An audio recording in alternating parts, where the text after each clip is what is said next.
Olá, meus amigos, eu sou o professor Sérgio Jeromes e diante dessa crise que estamos vivendo de coronavírus, nada mais justo do que trazer algumas informações relevantes acerca de cálculos previdenciários pós-reforma da Previdência, perfeito? Vocês sabem que eu, de forma veemente, tenho falado muito sobre cálculos previdenciários. Este é um nicho bastante interessante, principalmente pós-reforma da Previdência, pós-emenda constitucional 103, onde os cálculos se tornam extremamente relevantes na busca da melhor prestação diante de tantas regras de transição e regras permanentes que a emenda nos impõe. Aliado a isto, acabamos de publicar, há aproximadamente uns 30 dias mais ou menos, a obra Passo a Passo do Cálculo do Benefício Previdenciário antes e depois da reforma da Previdência.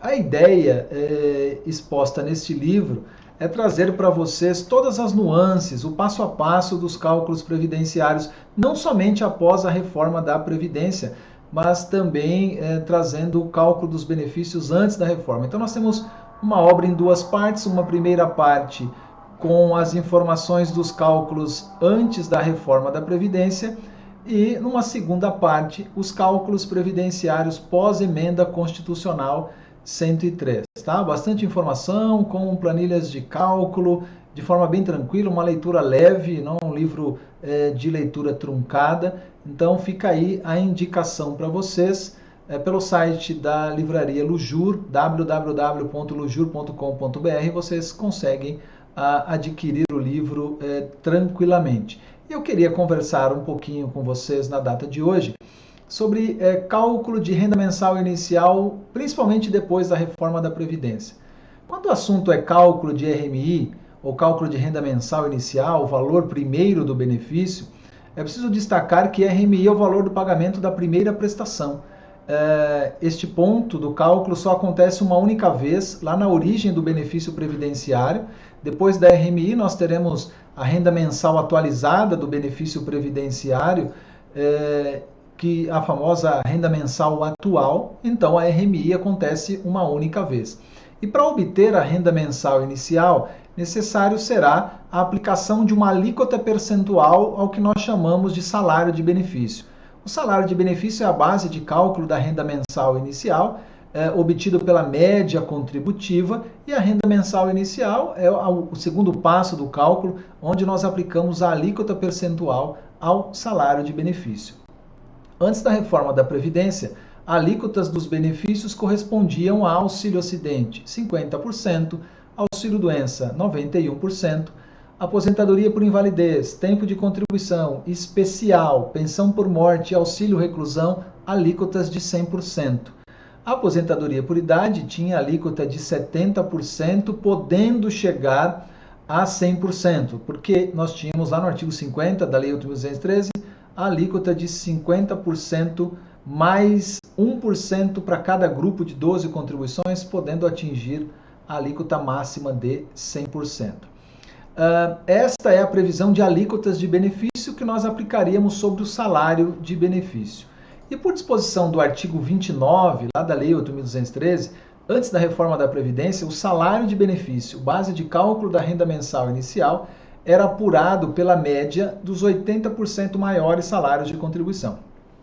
Se se tratasse de uma aposentadoria por idade ou tempo de contribuição, aplicando o inciso 1 do artigo 29, nós multiplicaríamos a média o fator previdenciário. Então nós tínhamos para o inciso 1, média dos 80% maiores salários de contribuição, multiplicado pelo fator previdenciário.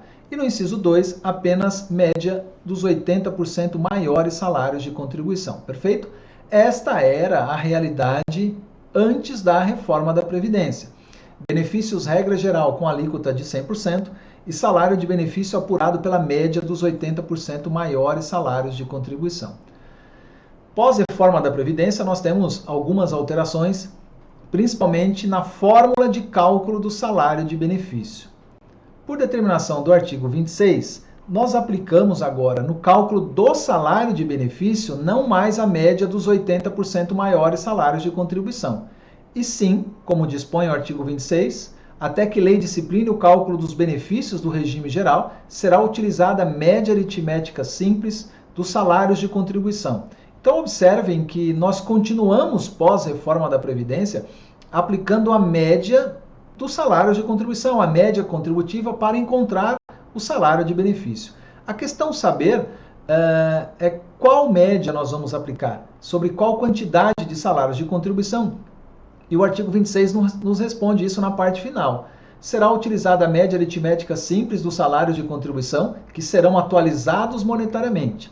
Mas a média agora corresponde a 100% do período decorrido desde a competência de julho de 94 ou desde a data de início da contribuição.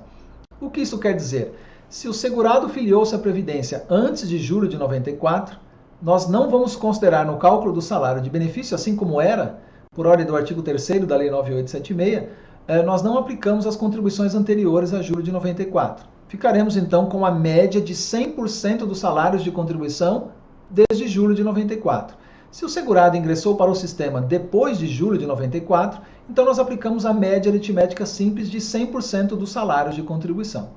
Devo dizer que essa determinação do artigo 26, ela é aplicada como regra, tá? Regra geral, eu não posso excluir mais os menores salários de contribuição do cálculo do benefício. Nós teremos algumas exceções que eu vou te mostrar, aliás, este é o intuito da aula. Vejam, quando nós apurarmos a média aritmética simples dos salários de contribuição, deve-se identificar que a média ou o salário de benefício não pode superar o teto da Previdência Social. Embora que, quando consideramos a média de 100% dos salários, muito difícil vai ser a obtenção de um salário de benefício acima do teto. Mas fica aí a observação feita pelo parágrafo 1º do artigo 26, de que a média dos salários de contribuição não pode superar o teto. O que eu quero trazer para você, então, como prática, é que se nós temos o artigo 26 determinando que o salário de benefício será apurado pela média de 100% dos salários de contribuição, esse é o primeiro passo do cálculo da prestação. Perfeito? Então, o salário de benefício é o primeiro passo do cálculo. O segundo é a apuração da renda mensal inicial, quando nós pegaremos o valor do salário de benefício para aplicar sobre ele a alíquota do benefício. Pós-reforma da Previdência, nós temos grandes alterações nas alíquotas dos benefícios. Vou trazer aqui para você um exemplo que está no artigo 26, parágrafo 1º, cumulado com o parágrafo 2º e com o parágrafo 5º, todos da Emenda Constitucional 103.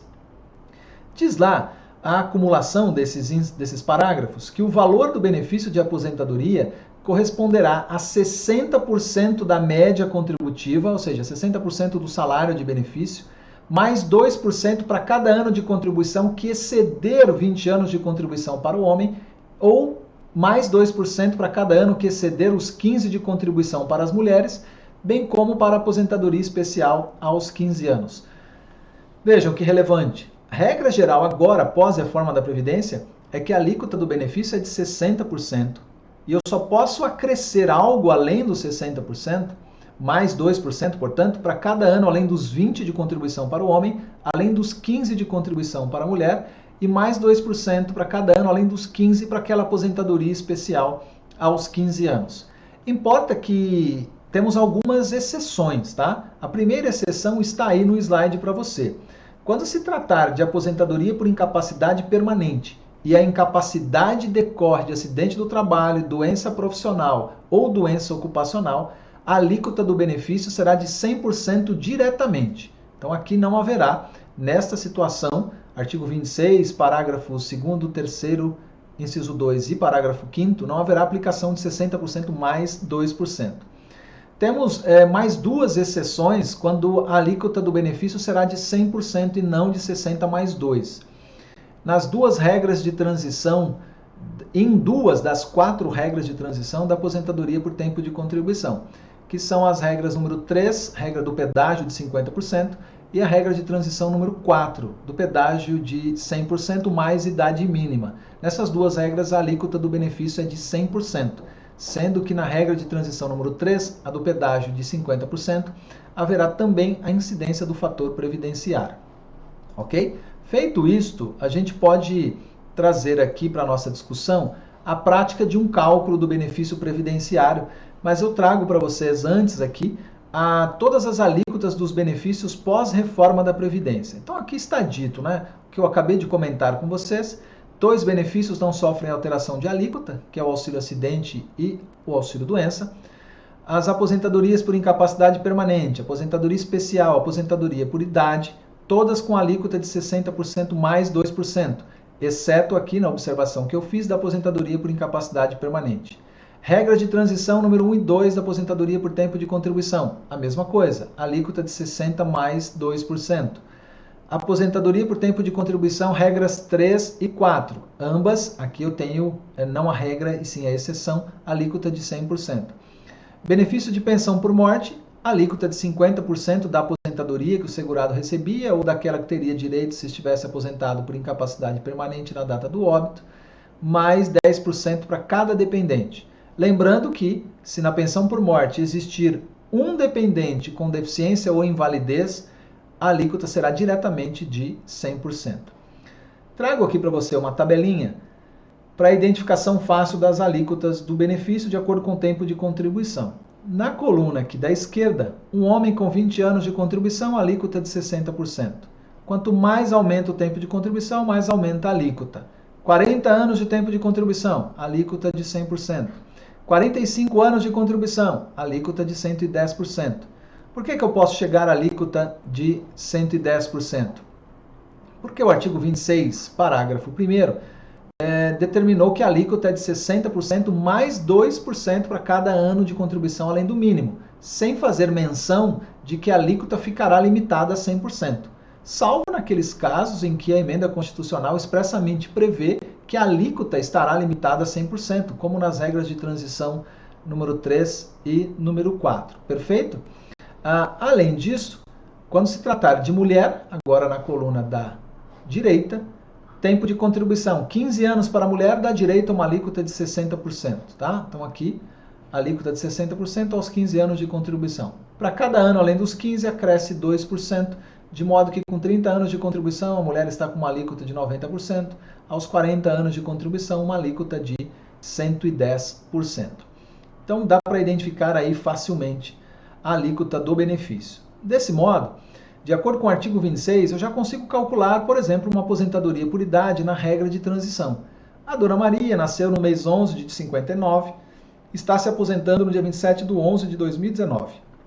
Aqui já na vigência da emenda constitucional, então ela se aposenta na regra de transição da aposentadoria por idade. A dona Maria possui 29 anos de tempo de contribuição.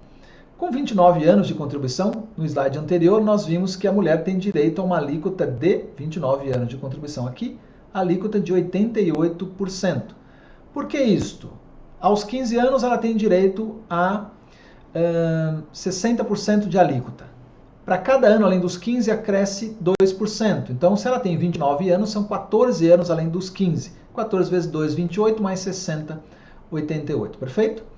Agora, sabemos que o salário de benefício, de acordo com o artigo 26, será apurado pela média de todos os salários de contribuição, a partir de julho de 94. E a dona Maria possui 304 salários a partir de julho, de modo que o salário de benefício, aqui embaixo, será apurado pela média de 100% dos salários. Encontramos o valor de R$ 4.365,15. Este ainda não é o valor do benefício.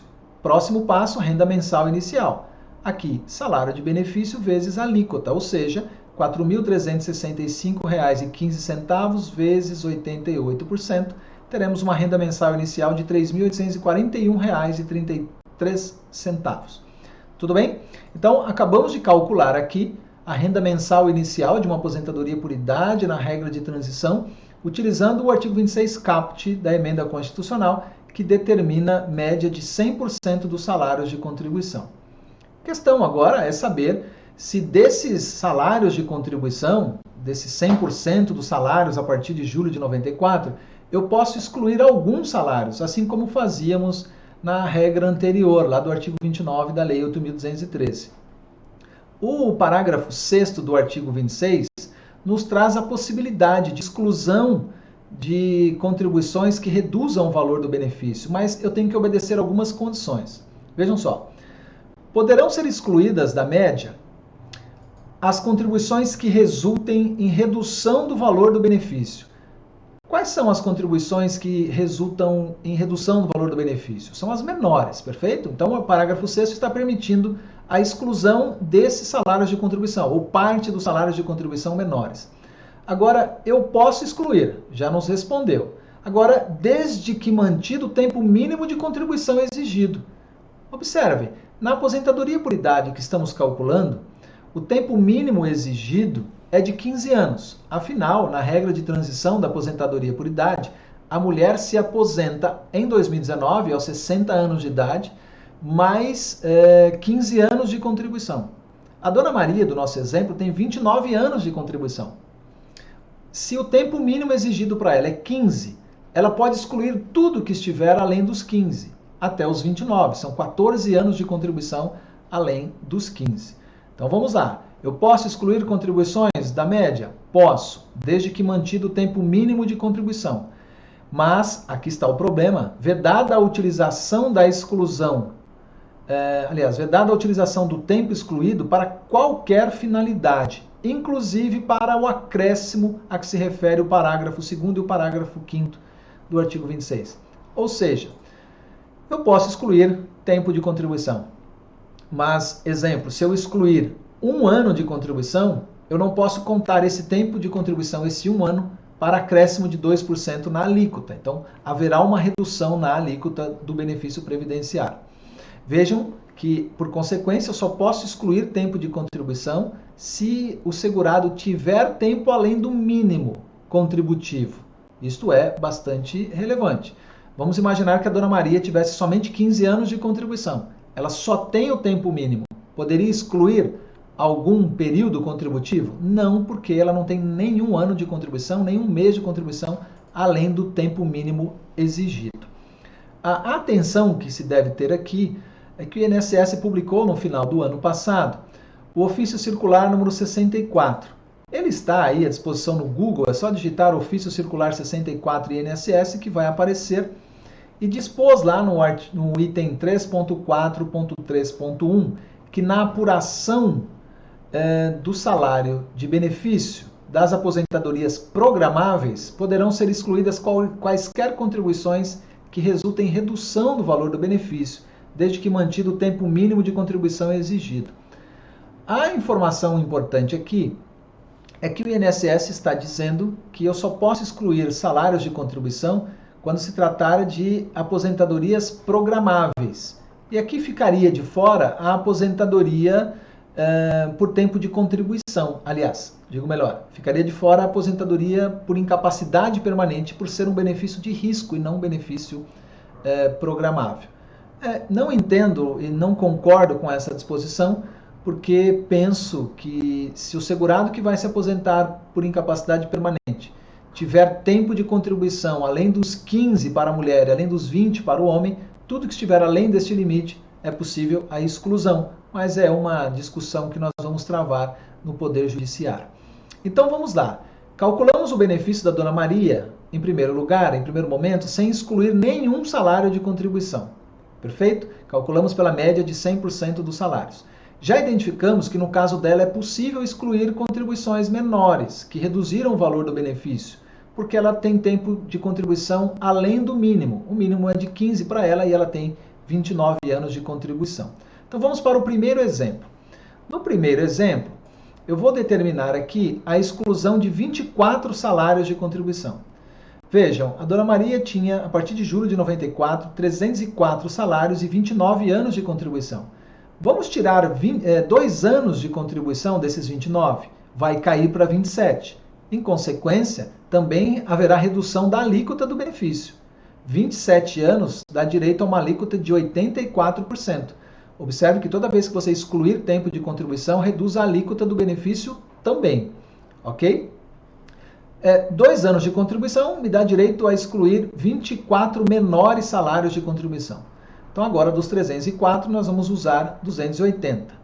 Aqui está, né? Vamos excluir o que está pintado de laranja do cálculo do benefício, são 24 salários, e vamos utilizar apenas os 280 maiores salários. Agora muda a fórmula do salário de benefício, vai ser média aritmética simples dos 280 maiores salários de contribuição.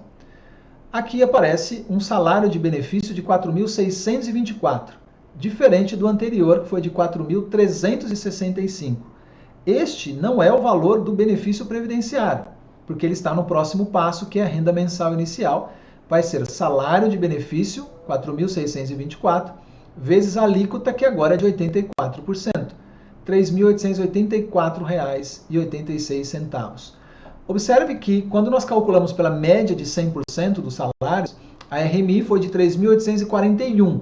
Então, neste caso, nós temos um aumento no benefício de R$ 43. Não é muito significativo, mas é uma vantagem financeira. Vamos trabalhar agora com uma segunda hipótese. Exemplo 2. Vamos considerar no exemplo 2 a exclusão de 5 anos de contribuição. Então, a dona Maria, que tinha 29 anos de contribuição, agora nós vamos excluir 5 anos de contribuição, deixando apenas 25 anos de contribuição. Se eu reduzir 5 anos de contribuição, haverá uma redução de 10% na alíquota do benefício e ela cai para 78%. 5 anos de contribuição permite a exclusão de 60 menores salários de contribuição. Dos 304, nós usaremos os maiores 244. Então, aqui está, nesta tela, nós vamos excluir do cálculo que está pintado de laranja, daqui para cima, né? Tudo que está pintado de laranja, são 60 salários. No salário de benefício, vamos considerar a média aritmética simples dos 244 maiores salários de contribuição. Observem que restou um salário de benefício de R$ 5.073,82 e renda mensal inicial, aplicando a alíquota de 78% com redução ao salário de benefício, resulta numa RMI de R$ 3.957,58. Se comparado ao primeiro cálculo, onde nós usamos a média de todas as contribuições, há um aumento significativo aqui de R$ 113 mais ou menos. O que eu quero dizer com isso é que a exclusão de salários de contribuição não traz um benefício muito mais vantajoso do que calcular com base em todos os salários de contribuição. Mas por que isso, professor? Eu não estou excluindo os menores, não deveria aumentar mais? Deveria, mas observem que, ao mesmo tempo que nós excluímos salários de contribuição, para cada ano de exclusão, há redução de 2% na alíquota. Então, é uma via de mão dupla, é uma operação inversa. Eu excluo salários de contribuição, mas também há redução na alíquota do benefício previdenciário. De qualquer forma, é relevante porque há sim um acréscimo no valor do benefício previdenciário. Isto é extremamente importante. Quero chamar a sua atenção aqui, porque o parágrafo 6º do artigo 26 diz que poderão ser excluídas as menores contribuições do cálculo do benefício. E no ofício circular número 64, o INSS diz que poderão também ser excluídos os menores salários de contribuição. Não quer dizer, porque não está escrito que deverá, que o INSS vai excluir as menores contribuições do cálculo do benefício. Resta então te dizer que quando chegar em suas mãos a primeira carta de concessão de um benefício concedido pós Emenda Constitucional 103, analise-a e verifique se não é possível a concessão de um benefício mais vantajoso com a exclusão de menores salários de contribuição.